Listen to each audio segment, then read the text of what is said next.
Here we are at Constance Estate, the last tip of Icacus, and the others are in the sea, but I'm going to soon join them. Guess who is here with us? Mr. Sana is out there, and my sister-in-law Ineda, and it's a lovely, the tide is coming in, but again we have the beach for ourselves, and then all of this Bapti Mamsel again.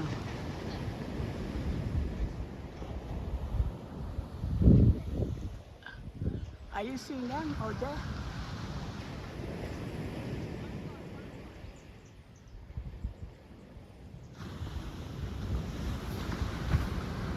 Wow, they're like helicopters in the air.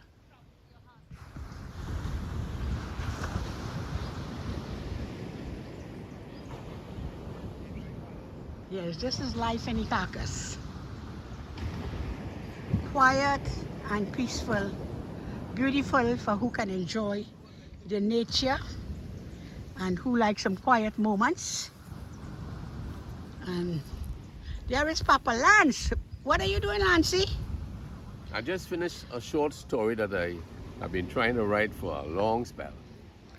You finally finished it? I finally finished it, yes. I know last night you were up when I was fast asleep. True, true, true. Come sit down here. Let me read it for you. Come sit down here. This is going to be a So story. this is the author and the finisher of this story. Sit down here, will you? Sit down here. Sit down here. Okay. I was glad that I finished it here at the seaside, because you know it's called the Lifeguard, okay? But you don't need to keep it on me, you know. Just keep it just right there. And Well, let me at least show them the author. Please. You know, there was complaint that they were not seeing you when we were in America. So I would like to show you to them in Icacus. Okay, very nice. Thank Yes, you. so Dolly, All right. does that meet your approval, Dolly? Oh, Dolly Mollett, yes, yes, yes, yes. Okay, so I will turn back to the beach because she's a little bit self-conscious. Very much so. Very much. So this story is entitled The Lifeguard. The Lifeguard. The sand was hot. At noon it would hardly be otherwise. The rains wouldn't be around until June, so the April weather was scorchingly jubilant. Fishing boats in the bay bobbed idly, anchor ropes taut, then slack. Lucas sat under the red flag, his eyes fastened to the legal paper clasped between his forefingers. It was official. He was now a certified lifeguard, posted at this northeastern bay, surrounded by tall palm trees and undulating hills. It was here 20 years ago that his parents, both deceased, enjoyed most weekends with the family. His eyes drifted to the familiar rock exposed in the low tide close to the shoreline. That rock was, to his siblings and himself, a symbol of a pirate vessel, a diving platform, a formidable fortress in high tide, but a nuisance to his dad, who saw only calamity with its jagged edges. Nancy, that's sounding like you, boy. Sounds like me, all right. Yeah, we used to take the children right down there, you know. A ball nudged gently at his side. "Sorry," said the little girl who came running towards him, water dripping from her rumpled, curly hair. Lucas handed her the ball, and with a subdued thank you, she scampered off to rejoin her group of eager youngsters, splashing seawater in the still air. Lucas studied the area to his left. Visible only was a white four-wheeler parked under a gaunt almond tree. Enjoying the shade was an elderly couple seated easily on plastic chairs. A blue cooler lay nearby in the sand. Lucas remembered the time when that particular tree flourished. Its resilience amused him now. Off to the right, two heavy-set men stood in the ebbing tide, clutching styrofoam cups. One man seemed upset about something. He stamped the sand, threw back his head, and raised the cup to his lips. His companion placed a hand on his friend's shoulder. Lucas hoped they would both stay out of the water. Indian music drifted from a tent beyond. Lucas returned to the paper. It described his months of training to become a lifeguard, the arduous rescue simulations in unfriendly waters. One fact emerged: life is precious, and Lucas is all about saving lives. He looked again at the tottering heavyweights. Hell, he whispered, crossing his fingers. A sleek black Mercedes stopped under a palm tree. The engine was switched off, and a slim white woman, her hair loose and shoulder length, emerged from the driver's side. She stood watching the sea, then advanced slowly to the gentle waves. Her feet were bare. An odd feeling gripped Lucas. She wore a long blue silk dress. No bathing suit was apparent. She stopped at the water's edge.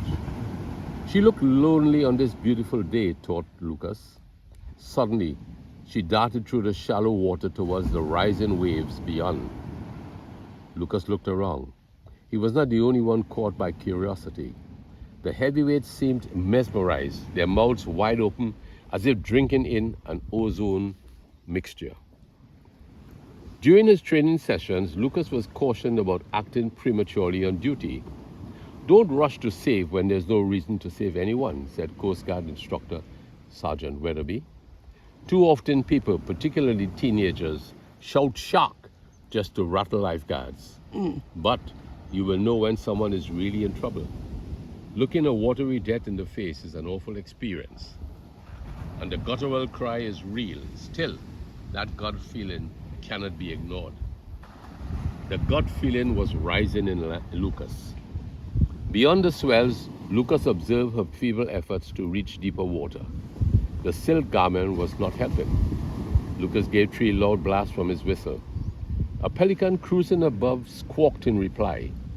Lucas rushed into the surf, clawing furiously through the mountain waves. The challenge, the adrenaline, the vast ocean beneath the tapered body rattled his mind. Stay focused, he thought. The distance closed. Lucas grabbed a flailing hand, lifting her light body halfway to the surface. Her eyes were closed. Her lips, thin and pale, trembled. The soaked silk dress swirled around them, and Lucas was tempted to remove the nuisance. He knew, however, this would later create negative responses. Her eyes opened, and Lucas stared into angry pupils. "Leave me alone," she shouted. "I want to die." Lucas was stunned, but quickly responded, "No, you don't. Life is too precious." She tried to protest, but was too weak. In shallower water, Lucas lifted her in his arms. Standing in the crowd was an important-looking man, tall with graying sideburns. He stepped forward and indicated to Lucas that the rescued woman be placed in the ambulance parked next to the Mercedes. He handed the health responders a red carry-on bag. The ambulance belonged to the lifeguard unit. 40 minutes later, the woman emerged from the ambulance, dressed in white blouse and skirt. She wore white sandals. She looked at Lucas and smiled faintly. "Dad," she said curtly, "did you thank this kind lifeguard for saving your precious and only daughter?" Stung by the sarcasm, Mr. Sideburns turned to Lucas, who was scribbling his report, and extracted a wad of money. "Here, fella," he said, "for your troubles." "No, thank you, sir. Your troubles, I believe, are greater than mine." Lucas turned and walked away. 1 week later, the black Mercedes pulled into the bay. Dressed in a green garment sporting a huge butterfly was the woman Lucas had rescued. He watched as she calmly approached the lifeguard hut. "Hello," she said, "can we talk?" Lucas descended the 3 steps and waited, curious. "Firstly," she said, "I thank you sincerely for saving my life, puny as it is. Secondly, you insisted that life is too precious. To waste, I assume, you meant. What makes your life precious?" "Does your dad know you were here?" Lucas asked. "No, but it doesn't matter. It does to me. He seems an influential man. My career could be at stake. You're not as brave as you seemed." "Seawater and hot water are not the same," said Lucas, smiling. "Sorry," she said, smiling. That was unkind of me. Here's my story. Jane Farrar, 25, was born into a socialite family in an old part of suburban Port of Spain. Her schooling was extensive, her friends minimal, and her travels abroad nil. Growing up without a suppressed mother who died in her early 30s, her dad was unrepentantly overprotective. They quarreled often, especially after she discovered that private investigators were usually hot on her trails. Lucas nervously eyed the bay's entrance. Jane was amused. She continued, "Now, Dad is looking to London for a husband for me. Can you imagine? No doubt to bolster his business acumen. The nerve of this man. I refuse to be his pawn." Her nostrils flared. Lucas remembered her ordeal in the sea. He was uncomfortable standing next to her, but his gut feeling said she wanted to be his friend, or more, perhaps. "Do you live nearby?" she asked. Lucas hesitated, then answered. They met often in his small apartment overlooking the bay. They grew intimately with each other, with each in rendezvous, ignoring the tension over private investigators. Then one bleak July evening, Mr. Farrar stormed into Jane's bedroom. He was livid with rage. "You ungrateful little slut," he barked. "Thought you could outwit me by bribing my private investigators to overlook your horrid misdeeds? They took your money, my money, then squealed on you and your cheap lifeguard lover. This seals it. You leave next week for London. As for your lover, his lifeguard days are over." The last statement infuriated Jane. "It's not his fault. Don't touch him. I love him. He's the only one who ever showed me kindness. Not even Mom had a real opportunity to shower me with love. You were always too busy, too mean. Your love for money and fame with your hotshot political friends have destroyed our family." Mr. Farrar slapped Jane's face hard. He expected her to break down in tears. She showed no emotion. Wow. She simply said, "I am pregnant for him." She waited for another blow that never came. 2 days later, Lance stood on his veranda overlooking the bay, a crumpled note in his hand. Mr. Farrar had maneuvered Lucas's dismissal as a lifeguard. No explanations, just goodbye.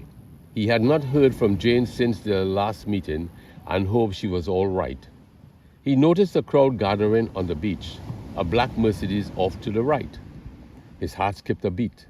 The gut feeling returned. He hurried through the front door. Oh, no. Mr. Farrar gesticulated wildly, calling relentlessly for a lifeguard. There was none around. It was too early in the morning, not a red or yellow flag in sight. Mr. Farrar turned to look at the man who had just angled up nearby. Lucas pitied the terror evident on Mr. Farrar's face. "Please," pleaded Mr. Farrar, "save my daughter." "Sorry," said Lucas. "I am no longer a lifeguard. You know that." "Please," whimpered Mr. Farrar. Jane was almost beyond sight. The waves were thrashing her mercilessly, yet she struggled on. Lucas lunged forward. His powerful strokes slashed through the white foam, taking him closer to Jane. He caught her flailing hand and pulled her to him. She opened her eyes, smiled, and kissed him tenderly. "My savior," she said weakly, "it's time to let me go." "Not without me," he replied. Together, they disappeared beneath the waves. Oh, gosh. You know, it's a funny thing to write a story, you know. Oh, my gosh. Can you Lassie. believe that when I got to that last part, I found myself in tears? Oh, no. What a love story. Yeah, what a love story, boy. What a love story. Ah, yes, what a love story. No fitting place more than here To read this story. to read a story. Thank you for the help, Louise. I appreciate it really. Okay, you're going to come in? Ah, yes, but please don't go too far. I'm not Lucas. You're not the one. I am not Lucas. I'm not a lifeguard. So, my friends, that was just a little story that I hope you enjoyed. And I love your love story, Lance. okay, darling. You brought me to tears, too. I did. Yes. Look at my eyes. Look at Mama crying there. Oh my. Okay, darling. Thank you. I'll be joining you soon. Okay. Okay. Don't go too far.